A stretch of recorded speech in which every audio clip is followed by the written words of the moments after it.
Hello guys, আজকে আপনাদের সাথে শেয়ার করে নেব একটা একেবারে অন্য ধরনের রেসিপি। এই রেসিপিটা একেবারে ইউনিক। তো আমার মনে হয় এই রেসিপিটা অনেকেই জানি, আবার হয়তো অনেকে জানেই না। তো যারা জানে না তাদের উদ্দেশ্যে আজকে এই রেসিপিটা আমি দেখানোর চেষ্টা করছি। আর যারা জানো তারা তো বুঝতেই পারছো এই রেসিপিটা কতটাই টেস্টি হয়। এই রেসিপিটা খেতে যতটাই টেস্টি হয় আর এটার স্বাদও কিন্তু ততটাই কি বলবো, একেবারেই অন্যরকম। খাসি মাংস ছেড়ে এই এই রেসিপিটা সবাই ট্রাই করবে। এতটাই টেস্টফুল হয়, খাসি মাংস ফেলে দিয়ে এই রান্নাটাই চেটে পুটে খাবে, এতটাই টেস্টফুল হয়। আর এই রেসিপিটা বানাতেও কিন্তু ভীষণই সোজা, শুধু একটু বেছে ধুয়ে নিতেই যা একটু পরিশ্রম, না হলে আর কিছুই না। তো এটা বানানোর জন্য রেসিপিটা আমি কিভাবে আগে প্রথমে ছাতুগুলো ছাড়িয়ে নিচ্ছি। অবশ্য তোমাদের বলা হয়নি, এটাকে আমরা বলে থাকি দুর্গা ছাতু, বা অনেকে ক্যারেং ছাতুও বলে। তো আমরা এটাকে দুর্গা ছাতুই বলে থাকি। আর দুর্গা ছাতু আমরা কেন বলি, কারণ এটা দুর্গা পূজার ঠিক আগেই এই ছাতুটা বেরোয়, তার জন্যই আমরা বলি এটাকে দুর্গা ছাতু। আর দুর্গা পূজা চলে গেলে তারপর কিন্তু আর এই ছাতুটা পাওয়া যায় না। তো যাই হোক, দেখো আমি ছাতুগুলো বেছে পরিষ্কার করে কেটে নিচ্ছি। তার জন্য এখানে আমি নিয়েছি একটা বাটিতে করে হলুদ জল নিয়েছি, আর হলুদ জলের মধ্যে এটা আমি কেটে পরিষ্কার করে দিয়ে দিচ্ছি। দেখো, আর এটা একটু ওপরটা যতটা পারো ছাড়ানো যায় একটু ছাড়িয়ে নেবে।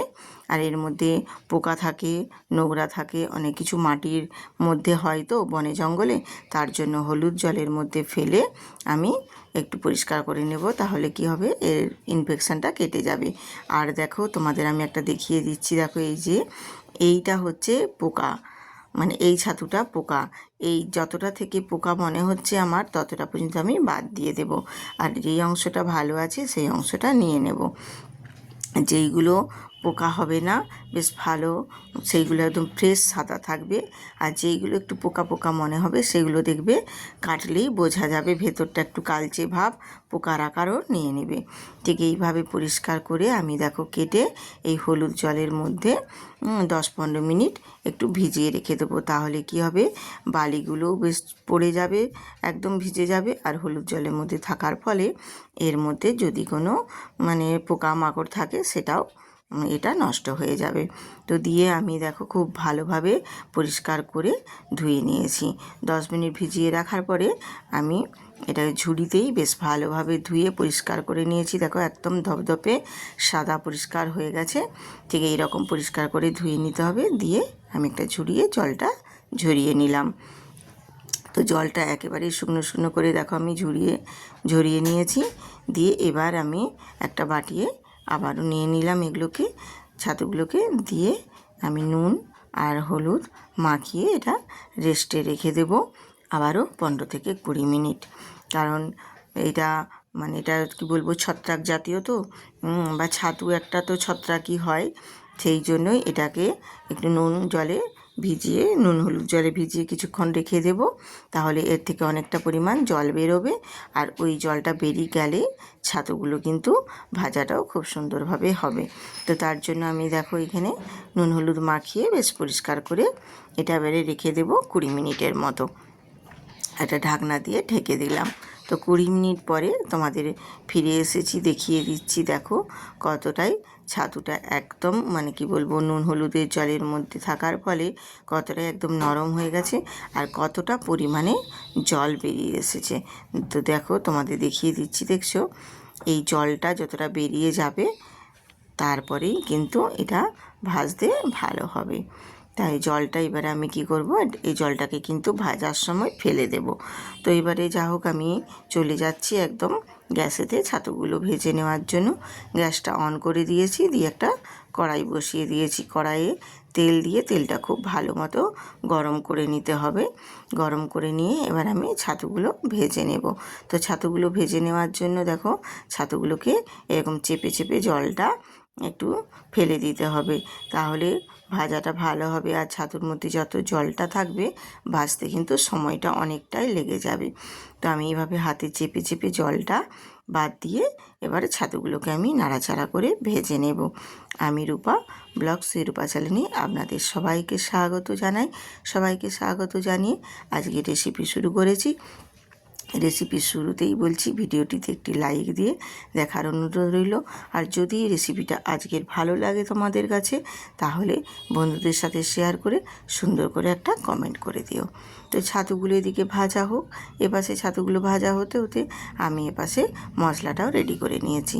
মশলার মধ্যে নিয়েছি আমি এখানে 2 বড় সাইজের পেঁয়াজগুলো কুচো করে নিয়েছি। আর নিয়েছি রসুন বাটা, একটা বড় সাইজের টমেটো, কাঁচা লঙ্কা পরিমাণ মতো, আর নিয়েছি এখানে আদা, জিরে আর শুকনো লঙ্কা দুটো দিয়ে আমি এটা একটা পেস্ট বানিয়ে রেডি করেছি। তো এদিকে আমার মশলাটাও রেডি হয়ে গেল, ওদিকে ছাতুটা ভাজা হতে হতে। তো যাই হোক, মশলাটার রেডি করে নিয়ে আমি একটা সাইডে রেখে দিলাম। আর ছাতুগুলো মোটামুটি দেখো আমার অনেকটাই ভাজা হয়ে গেছে। এবারে আমি এর মধ্যে অ্যাড করে দেব, আমি একটা বড় সাইজের আলু দিয়েছি।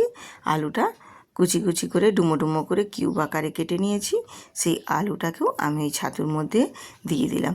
দিয়ে আলু আর ছাতু দুটোকেই আমি বেশ ভালোভাবে একটু লালচে লালচে করে ভেজে নেব। তো এই ছাতুটা কিন্তু আগে প্রথমে একটু লালচে করে ভেজেই নিতে হবে। ভেজে নিলে কী হবে, আর ছাতু আর মানে আলুটাও মোটামুটি হাফ সেদ্ধ হয়ে যাবে, আর ছাতুগুলোও কিন্তু খেতে ভীষণ সুন্দর লাগবে। আর এই ছাতুর মধ্যে এই কুঁড়ি কুঁড়ি ছাতুগুলি কিন্তু খেতে বেশ ভালো লাগে, কচকচ করে, তো বেশ খুব সুন্দর লাগে। তো এবার ছাতুগুলো ভেজে তুলে নিয়েছি। এবার ওই কড়াইয়ের মধ্যে আমি আবারও একটু পরিমাণে তেল দিয়ে দেবো পেঁয়াজের কুচো। তো পেঁয়াজের কুচোটা দিয়ে একটু নাড়াচাড়া করে পেঁয়াজটাও আমি ব্রাউন কালার করে ভেজে নেব। পেঁয়াজটা একটু নাড়াচাড়া করে দেখো আমি ভেজে নিচ্ছি। পেঁয়াজটা নাড়াচাড়া করে ভেজে নেব একটু, যতক্ষণ না ব্রাউন কালার হয়ে যায়। দিয়ে এবার ওর মধ্যে দিয়ে দিলাম আমি পরিমাণ মতো লবণ। নুনটা যে যার স্বাদ মতো একটু দেখে দিয়ে দিতে হবে। দিয়ে নুনটা দিয়ে একটু নাড়াচাড়া করে নিয়ে আমি একটু মধ্যিখানটা ফাঁকা করে ওই তেলের মধ্যেই দিয়ে দিলাম আমি রসুনের যে বেটে রেখেছিলাম পেস্টটা, সেই রসুন বাটাটাও দিয়ে দিলাম। রসুন বাটাটা আর পেঁয়াজটা দিয়ে দুটোকেই খুব ভালোভাবে নাড়াচাড়া করে একটু ভেজে নেব, যাতে করে কাঁচা গন্ধটা বেশ সুন্দরভাবে চলে যায়। ছাতুটা ভেজে নেওয়ার ফলে আমার কড়াইটার অবস্থা হয়েছে দেখো। আর দিয়ে দিলাম আমি ওই পেঁয়াজ রসুন ভাজার এতে দিয়ে দিলাম কাশ্মীরি লঙ্কার গুঁড়ো, আর দিলাম হলুদের গুঁড়ো। আমি এখানে আর গুঁড়ো লঙ্কা ব্যবহার করব না, কারণ আমি দিয়েছি শুকনো লঙ্কা বেটে দিয়েছি, কাঁচা লঙ্কাও নিয়েছি, তার জন্য আমি এখানে আর শুকনো গুঁড়ো লঙ্কাটা অ্যাড করব না। আমি কাশ্মীরি লঙ্কার গুঁড়োটা দিয়েছি কালারের জন্য। আর দিলাম আমি টমেটো। দিয়ে সব কিছু বেশ মশলাটা খুব ভালোভাবে কষিয়ে নিয়ে এরপর দিয়ে দিয়েছি আদা, জিরে আর শুকনো লঙ্কা বাটার পেস্টটাও দিয়ে দিলাম। দিয়ে বেশ নাড়াচাড়া করে খুব সুন্দর করে আমি এটা কষিয়ে নেব, যতক্ষণ না মশলার গা থেকে সুন্দর করে তেল ছেড়ে বেরিয়ে আসছে। তো মশলাটা এইরকমভাবে নেড়ে চেড়ে আমি কষিয়ে নিলাম, আর মশলার গা থেকে তেলও ছেড়ে বেরিয়ে এসেছে দেখো। ঠিক এই পর্যায়ে আমি এবারে দিয়ে দেবো এর মধ্যে ভেজে রাখা ছাতুগুলো। ভেজে রাখা ছাতুগুলোও আমি দিয়ে দিয়েছি।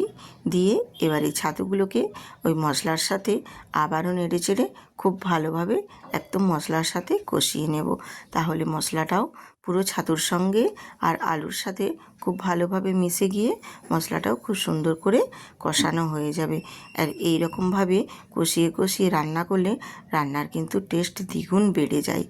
এতটাই টেস্টফুল হয় যে এটা মাংস ছেড়ে মানে খাসি মাংস ছেড়ে তোমরা সবাই এই রেসিপিটা চেটে পুটে খাবে। এটা এতটাই টেস্ট হয় যেটা রুটি বলো ভাত বলো সবের সাথে কিন্তু খেতে অপূর্ব লাগে। কী যে স্বাদ, কি বলবো আপনাদের, একবার না ট্রাই করলে আপনারা বুঝতেই পারবে না। আর যারা এই ছাতুর রেসিপি জানো বা এই ছাতুটা দুর্গা ছাতু মানে যারা জানে তারা তো জানে এর স্বাদ কী অপূর্ব, তাদের তো বলতেই হবে না। আর যেসব নতুন বন্ধুরা জানো না, যারা এই রেসিপিটা এখনও পর্যন্ত ট্রাই করনি, তারা ঝটপট ট্রাই করে নাও। তো দেখো সব কিছু নেড়াচাড়া করে নেওয়ার পরে গ্রেভিটার জলটাও অনেকটা কমে গেছে। আমি অল্প একটু চিনি দিয়ে আবারও একটু নাড়াচাড়া করে এবারে আমি নামিয়ে নেব।